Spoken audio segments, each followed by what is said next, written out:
Alan Doug, yep, it's us, huntingfishing.com. Doug has actually escaped the Dairy Queen in St. George, Utah. He's actually here in studio where we can throw oranges and stuff at him. It's really great. Yeah.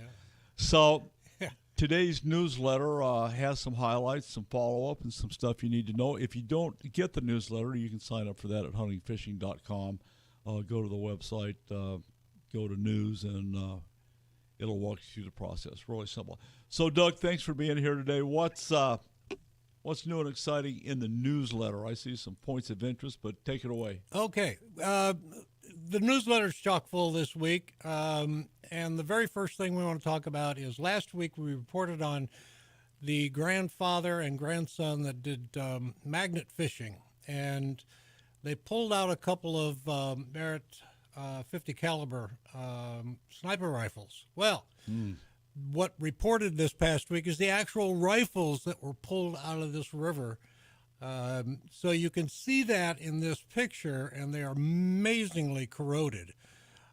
Looks like they're wrapped in plastic with moss growing on them. Yeah, it's just unbelievable. How old? No word on the investigation itself as to serial numbers and how they tie back or anything like that. I don't know. But I just thought this was really interesting as a follow-up on last week's recording. You know, I asked at the time, what are the odds of, well, number one, magnet fishing? Come on, really? Okay. Yeah. Whatever. Okay. Obviously doesn't have a rod and reel. But it's good to take the grandson out. Yeah. But what are the odds of throwing a magnet into a water impound and catching not one, but two 50 caliber sniper rifles? Yeah. What? I don't know. That's a good question. Come on. It's interesting. I'd have run down and bought a boatload of lottery tickets. Yeah. As we go down, a couple notes on around the country. In Idaho, the spring 2022 steelhead bag limits have been reduced. In Washington, there were 250,000 steelhead smolts released from a hatchery by accident, you want to say. Interesting. In Montana, there was a man sentenced for poaching a trophy moose, and there's a picture in the newsletter with the Game and Fish guys showing the rack on this moose. That was a huge moose. Yes. You know, I think it's worthy. Thanks for following up on that. Oh, yeah. In addition to the lifetime ban from hunting and trapping, I believe they should have thrown in fishing as well. Shame on him. Yeah. He was sentenced to 3 years suspension of fishing privileges as well. There you go. Yeah. $12,100 in fines and restitutions, and a suspended 5-year imprisonment term. So apparently, like Arizona, their game and fish department makes house calls. So apparently, this is good. You know, and if you think about poaching, think about this. All right. You're going to get caught, I hope. Yeah, Odds are. This is not in the United States, but I saw this as well. Thought it was interesting. In Germany, Washington's not in the United States anymore. Good. Well, you know, it depends on what you want to talk about. But there was a German woman to come home and find her house trashed and a wild boar lounging on her sofa. Oh. And the picture shows that wild boar snoozing or whatever he was doing. No word on how she got out. She called the authorities. Somehow they got it out of there. You know, that is a good way to get chewed upon. Oh yeah, you got to be careful with them puppies. Oh my goodness. Yeah. Well, they have a huge population of these damn things. Albeit this boar was estimated to weigh 130 pounds. That's pretty small, you know, on the lower side. They get up in the 300 to 500 pound range. These are a cross between European and Russian razorback hogs. Bad boys, absolutely bad boys. Yeah, we've got a certain amount of those in the across the country, down in the south. as opposed to just the normal barnyard pig that got loose and became feral. So, yeah. Yep. I get it. Free range bacon. Yeah, you got that right. Hey, on the tournament side, we got a gentleman. His name is Cruz. Took a tournament down there on the St. Johns River. He ended up with 17 pounds and 1 ounce. One of them happened to be 6 pounds. So he did really well. I don't know what he did in terms of cash and prizes and that Well, kind of the thing. 4-day total for him was 75 pounds, 4 ounces. Yeah, right. And that was right. the AFCO Bassmasters Elite there on the St. Johns River. And it's usually a good handful of change and points and so on and so forth. So, yeah. Yep. Well, Good job on that. yeah, I never heard of this before. The Bishop Trout Rodeo in California. I don't know the extent of it or anything of that nature, but I thought it was kind of interesting. They thought, let's see. That sounds like a prelude to a fish fry, but Well, it does. that's just me. Yes, it was catch and release, actually, so there was no fish fry. Release to the grease. Trout, come on. Oh, my.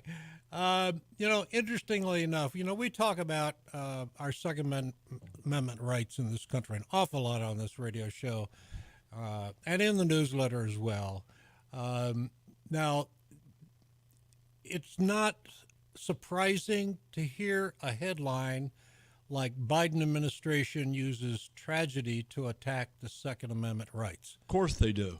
And this is typical. We were just talking about another fact of this a little bit earlier. They do when it's to their point. They don't want to talk about Chicago and the other Democratic run murdering cities. So Exactly. But this is just typical of this administration. If they can wedge in somewhere and make you feel bad about having weapons and guns, they're going to do it. So there you go. I'd like to see them put the Department of Justice folks, God bless them, they do the best job that they can with the intellectual tools that they have. Mm-hmm. I just put them in a neighborhood up there in South Chicago overnight,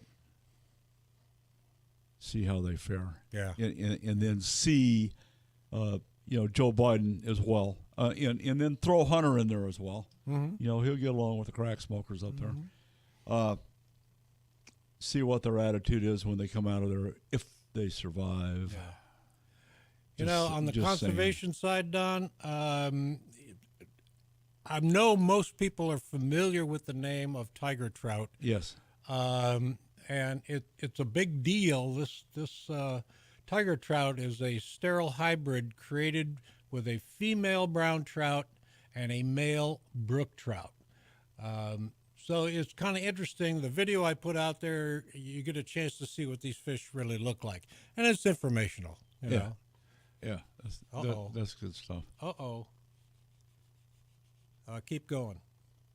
Well, I wanted to go back up. You talk about Second Amendment. The Bond Arms Company has a new Derringer out there called the Stinger. That's a little pocket pistol. Right. Double barrel over and under that will chamber either a 9mm or a 380 auto. Interesting little pocket one. Yeah, and Bond Arms has got a series of, and you know this, of 45 and 410 caliber pistols. Yeah, I used to have years ago. I had a, I don't remember the name of it. I suspect it was a Bond, but it was a 45 long Colt, and we used it. We were doing stunts and doubles for Western movies, and it was used frequently in saloon settings. Boom shakalaka. Gotcha. Oh yeah, I had one, and I just found it. I mean, it's really compact from a concealment standpoint.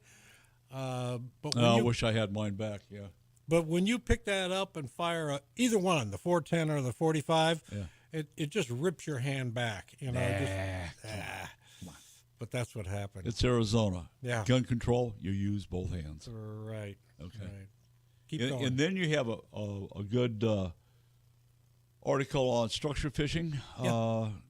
Talking about graphing, starting out deep, changing your angle of attack, and that's some good information. Well, it is from the standpoint of somebody who is not into structure fishing or just starting out fishing. Yeah, exactly. It's kind of a 101 type of article. So I like to put that kind of stuff in the newsletter periodically just to help other people out a little bit. So that's it. Yeah. What's up?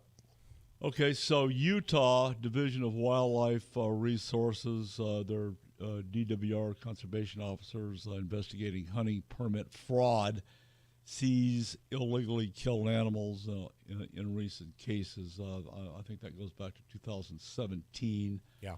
2019 in your neighborhood. Yes.